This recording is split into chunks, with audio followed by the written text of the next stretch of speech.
बच्चों, welcome to my channel Verma study 2020 book लर्ना। मैं यूपी बोर्ड के छात्रों के लिए क्लास 12th का ज्योग्राफी हिंदी माध्यम से मैं फुल कोर्स कराऊंगा। यदि आप फुल कोर्स करना चाहते हैं तो मेरे चैनल को सब्सक्राइब कीजिए और बेल आइकन को प्रेस करना ना भूलें ताकि जो भी वीडियो मैं अपलोड करूं उसका नोटिफिकेशन सबसे पहले आपको मिल सके। प्यारे बच्चों, जैसे मैंने पहले वीडियो में बताया था कि उत्तर प्रदेश सरकार अर्थात शिक्षा विभाग कुछ कोर्स में कटौती करना की विचार कर रही है। तो अब मैं आप लोगों को क्लियर कर दूं कि उस शासन ने 30% भूगोल में सिलेबस कम कर दिया है। अब आपके मन में जागरूकता होगी कि जो 30% सिलेबस कम हुआ है वो कौन कौन सा टॉपिक है या पाठ है, या जो 70% पढ़ना है वो कौन सा टॉपिक है और पाठ है, तो उसे मैं आज क्लियर कर दूंगा। देखिए भूगोल में 2020-21 के लिए है, ध्यान रखना है। और यूपी बोर्ड है 30% पाठ्यक्रम जो कम हुआ है वो खंड का अर्थात फर्स्ट बुक में मानव भूगोल के मूल सिद्धांत में यूनिट 4 कम हुआ है। यूनिट 4 में परिवहन, संचार एवं व्यापार है। इसमें क्या क्या कम हुआ है? भू परिवहन हम लोग पढ़े थे कि परिवहन 3 तरह का होता है, स्थल, जल, वायु। तो भू परिवहन में सड़कें, रेल मार्ग, अंतर महाद्वीपीय रेल मार्ग ये आपके सिलेबस से हटा दिया गया है। जल परिवहन में अंतर्देशीय जल मार्ग, आंतरिक जल मार्ग जिसे कहते हैं, प्रमुख समुद्री मार्ग या महासागरीय मार्ग भी हटा दिया गया है। वायु परिवहन में अंतर महाद्वीपीय वायु मार्ग भी हटा दिया गया है। तेल तथा गैस पाइपलाइनें भी हटा दिया गया है। उपग्रह संचार तथा साइबर स्पेस, इसमें भौगोलिक सूचनाओं का महत्व और उपयोग हटा दिया गया है। अंतर्राष्ट्रीय व्यापार वाले पाठ से आधार तथा बदलते प्रतिमान, अंतर्राष्ट्रीय व्यापार के प्रवेश मार्ग के रूप में बंदरगाह या पत्तन, अंतर्राष्ट्रीय व्यापार में विश्व व्यापार संगठन की भूमिका। प्यारे बच्चों, जो फर्स्ट बुक है उसमें से अर्थात ज़्यादातर यूनिट 4 के चीज़ें हटा दी गई हैं। अब खंड का जो सेकेंड बुक है भारत लोक अर्थव्यवस्था, इसमें यूनिट 8 और यूनिट 9 को प्रभावित किया गया है अर्थात इन्हें हटाया गया है। यूनिट 8 में संसाधन एवं विकास के अंतर्गत भू संसाधन में कृषि भूमि उपयोग, भौगोलिक दशाएं तथा मुख्य फसलों का वितरण अर्थात गेहूं, चावल, चाय, कॉफ़ी, कपास, जूट, गन्ना, रबड़, इन फसलों के बारे में आपको इस साल नहीं पढ़ना है। सिलेबस से कम कर दिया गया। कम क्यों किया गया? क्योंकि आप जान रहे हैं कि वैश्विक महामारी कोरोना महामारी फैली हुई है, इसकी वजह से पठन पाठन बाधित हो रहा है, इसलिए सिलेबस कम किया गया है।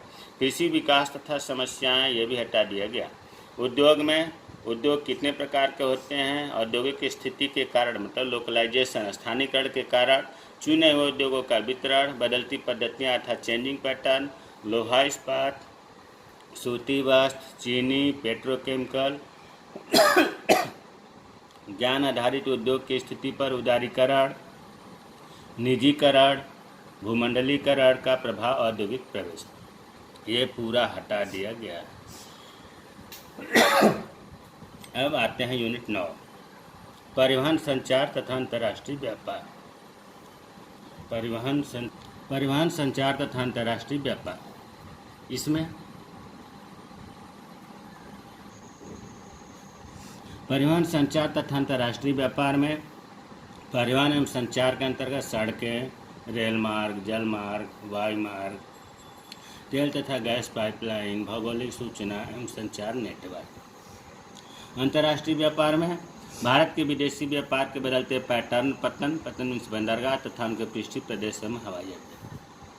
कुल मिलाकर फर्स्ट और सेकेंड बुक में परिवहन, संचार तथा अंतर्राष्ट्रीय व्यापार तो लगभग हटा ही दिया गया है पूरा, और संसाधन एवं विकास सेकेंड बुक से भी हटा दिया गया है।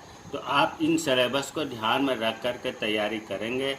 कुछ प्रैक्टिकल वाले में प्रयोगात्मक कार्य से भी हटाया गया है, जैसे क्षेत्रीय अध्ययन या स्थानीय सूचना प्रौद्योगिकी जो फाइल तैयार होती है, क्षेत्रीय अध्ययन आख्या, वो नहीं होगा, और स्थानीय सूचना प्रौद्योगिकी के बारे में उसमें लिखा जाता था, ये नहीं आएगा। अब आपके मन में ये आ रहा होगा कि ये तो सिलेबस हटा दिया गया जो 30% है, 70% सिलेबस हमें पढ़ना है, वो कौन कौन सा टॉपिक है या कौन कौन सा पाठ है, तो मैं उनको भी दिखा दे रहा हूँ ताकि आप उसे देख लें, लिख लें या सेव कर लें।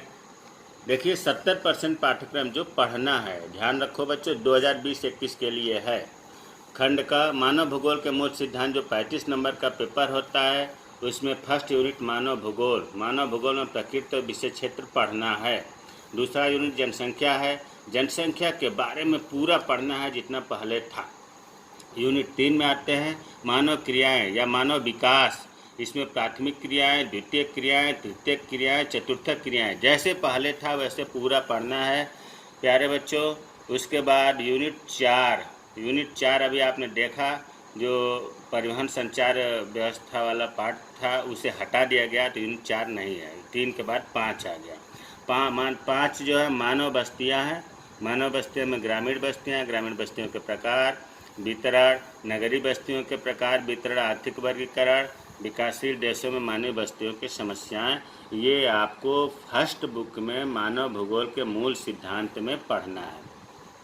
यूनिट 1 से लेकर के 5 तक मानचित्र के 5 प्रश्न आते हैं जो 1 या 2 नंबर के होते हैं।